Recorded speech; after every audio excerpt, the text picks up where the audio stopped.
नमस्कार, मैं सुभाष यादव, आपका मोटिवेशनल स्पीकर, आपके अपने channel JMS world entertainment channel पे आप सभी का स्वागत है, अभिनंदन है। आज हम लोग बात करेंगे पेशेंस को लेके। हमारे पास हिंदुस्तान में दो ऐसे ग्रंथ हैं, रामायण और गीता, जो हमें धैर्य सिखाते हैं। अब हम उन दोनों शास्त्रों से क्या सीखते हैं, कितना धैर्य सीखते हैं, वो हमारे खुद के ऊपर डिपेंड करता है। मैं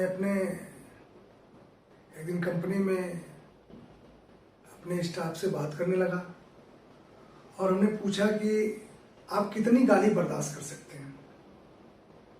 कुछ लड़कियां थी हमारे स्टाफ में और कुछ लड़के थे। उन लोगों से हमने पूछा कि आप अपने लाइफ में या प्रेजेंट टाइम में अगर आपको कोई गाली देता है तो आप कितनी गाली बर्दाश्त कर सकते हैं, या कोई आपकी बेइज्जती करता है और पूरी सभा में करता है, पूरे समाज में करता है, या इस जो ऑफिशियल इन्वायरमेंट है इसमें अगर आपको कोई बदनाम करता है तो आप कितने धैर्य से और कितना पेशेंस दिखा सकते हैं। तो लड़कियों ने तो बोला कि सर हम तो एक गाली भी बर्दाश्त नहीं कर पाएंगे। कुछ लड़कों ने भी बोला कि हम एक गाली भी बर्दाश्त नहीं कर पाएंगे।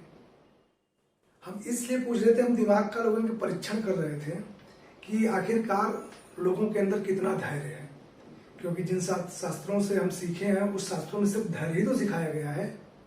भगवान कृष्ण के विषय में आप लोग भी जानते हैं, हम लोग भी जानते हैं, और गीता जैसा महाग्रंथ हमारे बीच में है जिनको पढ़ने से बहुत सारी जानकारियां हासिल होती हैं।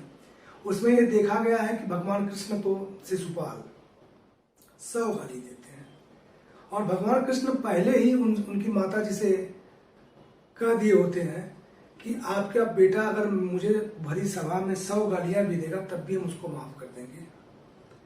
आज के डेट में जब हमने स्टाफ से अपने पूछा कि कितनी गालियां या कितनी बेइज्जती आप बर्दाश्त कर सकते हैं, किसी ने भी नहीं कहा कि नहीं मैं 10 गाली या 15 गाली या 20 गाली, या बहुत सारे जो हमारे स्टाफ के लोग निगेटिव बोलते हैं हम बर्दाश्त करने की क्षमता रखते हैं, ऐसा किसी ने भी नहीं कहा। कुछ लोगों ने कहा कि 1-2 गाली तक मैं बर्दाश्त कर सकता हूँ, कुछ लोगों ने कहा कि एकदम नहीं बर्दाश्त कर सकता मैं। तब हमने कहा कि तब आप भगवान कैसे बन सकते हैं, तब आप महान कैसे बन सकते हैं, जबकि जब आपके अंदर धैर्य ही नहीं है, पेशेंस ही नहीं है, बर्दाश्त करने की क्षमता ही नहीं है, तो आप बताइए कि ऊंचाइयों पर कैसे पहुंचेंगे। आप भगवान राम की तुलना करते हैं, भगवान राम से सीखते हैं, भगवान कृष्ण से सीखते हैं। शिशुपाल ने भगवान राम को जब 100 गाली दिया, 99 गाली तक उन्होंने चेतावनी देने का काम किया कि शिशुपाल 99 हो गए हैं, अब 100 ये लिमिट है आपकी, 100 से ज्यादा करेंगे तो फिर उसका परिणाम भोगने के लिए तैयार रहिएगा। लेकिन शिशुपाल अपने अहंकार में चूर थे और उन्होंने इसकी परवाह किए बिना 100 गाली क्रॉस कर गए। उसके बाद कृष्ण जी ने उनके खिलाफ एक्शन किया और उनका वध कर दिया। तो लेकिन हमारे समाज में एक भी गाली बर्दाश्त करने की क्षमता नहीं है, थोड़ी भी बेइज्जती बर्दाश्त करने की क्षमता नहीं है। भगवान राम का भी देख लीजिए, भगवान राम, माता सीता और लक्ष्मण जी वनवास के समय में 14 साल का वन माता सीता जी के साथ काट रहे थे। उसी बीच में रावण जी आते हैं और रावण ने माता सीता का हरण किया। आज के समय में और आज की भाषा में किडनैपिंग कही जाएगी। माता सीता का हरण किया, लेकिन भगवान राम का धैर्य देखिए कि उन्होंने रावण के पास एक बार नहीं कई बार अपने संदेश भेजे, अपने दूत भेजे, अंगद को भेजा, हनुमान जी को भेजा, और समुद्र के उस पार जाके जामवंत जी को भेजे।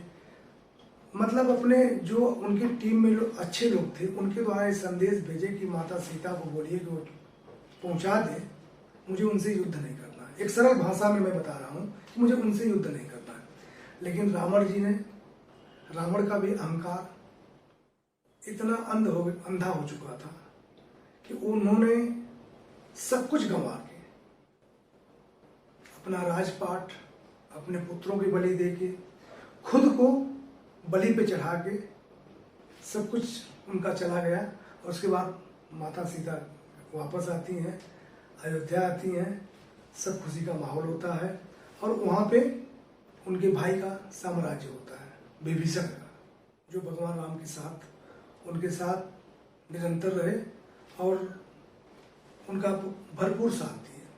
तो ये बताइए कि जब हमारे और आपके अंदर एक गाली सुनने की क्षमता नहीं है, थोड़ी भी बेइज्जती बर्दाश्त करने की क्षमता नहीं है, तो हम उतनी ऊंचाई पर कैसे पहुंच पाएंगे?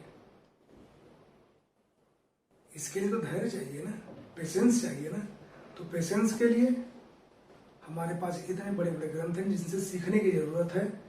जब सीखेंगे, जब ज्ञान अर्जित करेंगे, तो आपको कभी कोई भी पीछे नहीं कर पाएगा। आप निरंतर आगे बढ़ते जाएंगे, क्योंकि आपने देखा होगा कि हाथियों का जब काफिला चलता है या हाथियां सिंगल भी चलती हैं, तो कितने भी नेगेटिव लोग बोलने वाले हों, कितने भी नेगेटिव जानवर हों, उनको भौंकने वाले हों, बोलने वाले हों, काटने वाले हों, लेकिन वो सिर्फ अपने टारगेट को देखते हैं और सीधे झूमते हुए विशालकाय हाथियां अपने मंजिल पे जाती हैं और लोग भौंकते बोलते चुप हो जाते हैं और हाथियां अपनी मंजिल को हासिल करती हैं।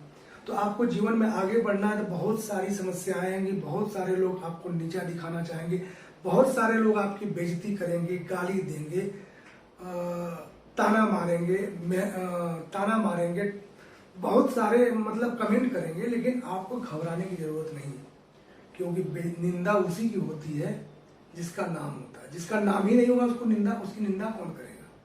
तो निंदा से घबराने की जरूरत नहीं है। विकास करने के लिए आपको धैर्य की जरूरत है। आपका धैर्य, धरहूं धीर उतरहूं पारा, आपका धैर्य ही आपको ऊंचाई पे पहुंचा सकता है। आपका पेशेंस ही आपको ऊंचाई पे पहुंचा सकता है। उसके लिए उदाहरण के तौर पे भगवान राम की जिंदगी से सीखिए, भगवान कृष्ण की जिंदगी से सीखिए। आप निरंतर आगे बढ़ते रहिए, ये मेरी शुभकामना है। इन शुभकामनाओं के साथ आज मैं आपसे विदा लेता हूँ। बहुत बहुत धन्यवाद।